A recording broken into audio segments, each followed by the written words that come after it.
நீங்க நல்லவரா கெட்டவரா? இந்த கேள்வி 90களுக்கு பிறகு தமிழ் சமுதாயத்துல தொடர்ந்து கேட்கப்பட்டு கொண்டுதான் இருக்கு. கோழியிலிருந்து முட்டை வந்ததா இல்ல முட்டையிலிருந்து கோழி வந்ததா தெரியாது. சில முடிவில்லாத கேள்விகள். நீ நல்லவனா கெட்டவனா? ஒரு மனிதன் யார்?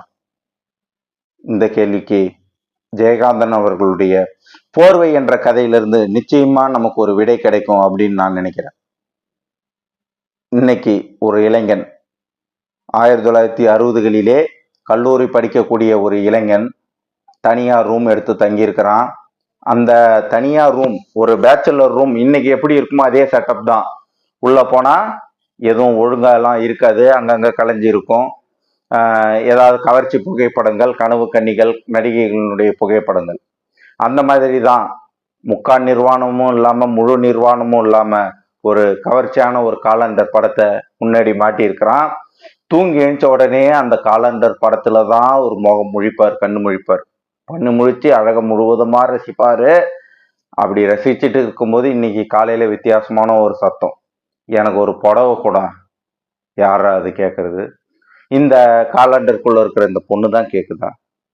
யாரோ கேட்கறாங்க. இது பிரம்மையா கூட இருக்கும். அடுத்து அவன் வழக்கம் போல ஜன்னலை திறக்கிறான். அக்கம் பக்கத்துல யாராவது கீழே பாத்ரூம்ல குளிக்கிறாங்களா, அது நம்ம வேடிக்கை பார்க்கலாமா? நம்ம ஜன்னலுக்குள்ள இருந்தா இருட்டு, வெளியில எதுவும் தெரியாது. சரி பார்க்கலாமா அப்படின்னு நினைக்கிறான். இப்படி இருக்கக்கூடிய ஒரு இளைஞன் தான் எப்பயும் போல அதுக்கப்புறம் காலையில கிளம்புறான், கல்லூரிக்கு போறதுக்கு தயாராகிறான். அவனுடைய வேட்டி சட்டை எல்லாத்தையும் தயாரா வச்சுக்கிட்டு புதிய ஆடைகள் எல்லாம் உடுத்திக்கிட்டு அவன் கிளம்பி அங்க கிளம்ப போறான். இப்பயும் அவனுக்கு ஒரு சத்தம் கேட்குது, எனக்கு ஒரு புடவை கூட. என்னடா இந்த சத்தம் கேட்டுட்டு இருக்கு? இது நமக்குள்ளே ஏற்படக்கூடிய ஒரு பெரிய பிரம்மையா இருக்கும் போல இருக்கு. நம்ம தொடர்ந்து ஒவ்வொருத்தரையும் ஒரு ஒரு பெண்ணையும் நம்ம இப்படி ரசிச்சுட்டு இருக்கிறோமே. சரி, இதனாலதான் நமக்கு இப்படி ஒரு பிரம்மை ஏற்படுதான்னு நினைச்சுக்கிட்டே படியை விட்டு கீழே இறங்குறான். அவனுக்கு முதுகுக்கு பின்னாடி இருந்து உண்மையான ஒரு குரல், எனக்கு ஒரு புடவை கூட. பார்த்தா அவள் ஒரு பைத்தியக்காரி. கிட்டத்தட்ட அவள் உடம்பில் ஆடைகளே எதுவும் இல்லை. அந்த ஊரே வேடிக்கை பார்த்துட்டு இருக்கு, இந்த தெருவே வேடிக்கை பார்த்துட்டு இருக்கு. அந்த நேரத்தில் அவனுக்கு என்ன செய்யறதுன்னு தெரியல. உடனே அவனுடைய அந்த வேட்டியை அவுத்து கொடுக்குறான். அந்த வேட்டியை அந்த பொண்ணு வாங்கி அரையும் குறையுமா கட்டிக்கிட்டு, பாரு எங்க அண்ணன் எனக்கு ஒரு புடவை கொடுத்துடுச்சு, நீங்களாம் யாராவது கொடுத்தீங்களா அப்படின்ட்டு அந்த பைத்தியக்காரி சொல்லிக்கிட்டு தெருவில் நடந்து போய்கிட்டே இருக்கிறான். இவன் அன்றாயரோட இருக்கிறான். ஊர் இவனை பார்க்குது. அந்த பெண்ணுடைய நிர்வாணம் ஒரு பரிதாபத்துக்குரியது, அதையும் பார்க்குது. இவனை பார்த்த உடனே இவன் கொஞ்சம் வெக்கப்பட்டுக்கிட்டு மேல படி ஏறுறான். அந்த படி ஏறும்போது அந்த தெருவில் இருக்கிற ஒவ்வொருத்தரும் நிர்வாணமா தான் இருக்கிறாங்க. யாரும் ஒரு ஆடை அணிந்த ஒரு நாகரிக மனிதனா இவனுக்கு கண்ணுக்கு தெரியல. ஒரு பெண்ணுக்கு இந்த உதவி கூட செய்யலையே அப்படின்னு நினைச்சுக்கிட்டு இவன் போறான்.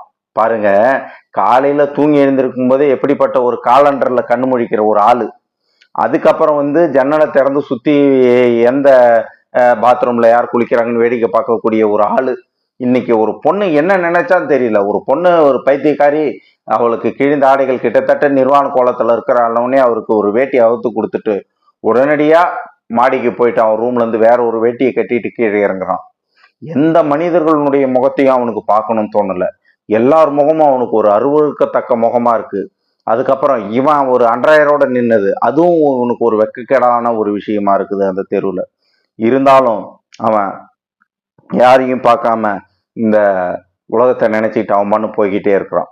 இந்த ஒரு சூழ்நிலையில் தான் இந்த ஒரு ஹைலைட்டான பாயிண்ட் இந்த கதையில. அது என்னன்னா, ஜெயகாந்தன் அவர்கள் சொல்றாரு, ஒவ்வொரு போர்வைக்குள்ளும் ஒரு நிர்வாணம் தான் இருக்கிறது என்பதை புரிந்து கொண்டு மௌனமாக தலை குனிந்து நடந்து போனான் அவன். அதாவது ஒவ்வொரு போர்வைக்குள்ளும் ஒரு நிர்வாணம். பாடுறா, கொஞ்ச நேரத்துக்கு முன்னாடி நாம எப்படி இருந்தோம், ஒரு பெண்ணை ரசிக்கிறது, இப்படியான ஒரு வாழ்க்கையில இருந்தோம். திடீர்னு நமக்கு என்ன தோணுச்சுன்னு தெரியல, இப்படி ஒரு பெரிய ஆளாயிட்டமே அப்படின்ற மாதிரி. அதாவது திடீர்னு இந்த பெண்ணுடைய நிர்வாணமா இருக்கக்கூடாது இந்த தெருவுல, அவளுக்கு நாம உதவி செய்யணும் அப்படின்ற ஒரு எண்ணம் அவனுக்கு தோணுச்சு. அங்க பாருங்க, இதுல இன்னொரு முக்கியமான ஒரு வாசகம் சொல்றாரு. துகிலுறிந்த துச்சாதனனும் துகிலளித்த பரமாத்மாவும் ஒரு மனிதனுக்குள்ளேதான். அதாவது ஒரு மனிதனுக்குள்ளதான் துர்ச்சாதனன், துரியோதனை, கர்ணன் கண்ணன் எல்லாருமே ஒளிஞ்சிருக்கிறாங்க. இப்ப பாருங்க, இந்த கேள்விக்கு பதில், நீங்க நல்லவரா கெட்டவரா? இந்த கேள்விக்கு நம்ம என்ன பதில் சொல்ல முடியும்? நாம நல்லவனும் தான் கெட்டவனும் தான், ரெண்டுமே நமக்குள்ளதான் இருக்குது, படுன்றதை பொறுத்து தான் இருக்கு. ஜெயகாந்தனுடைய வரிகள்ல சொல்ல போனா, மனிதருக்கு எல்லாமே அந்தந்த நேரத்து நியாயங்கள் தான் இருக்கு செயல்படுதோ அந்த மாதிரி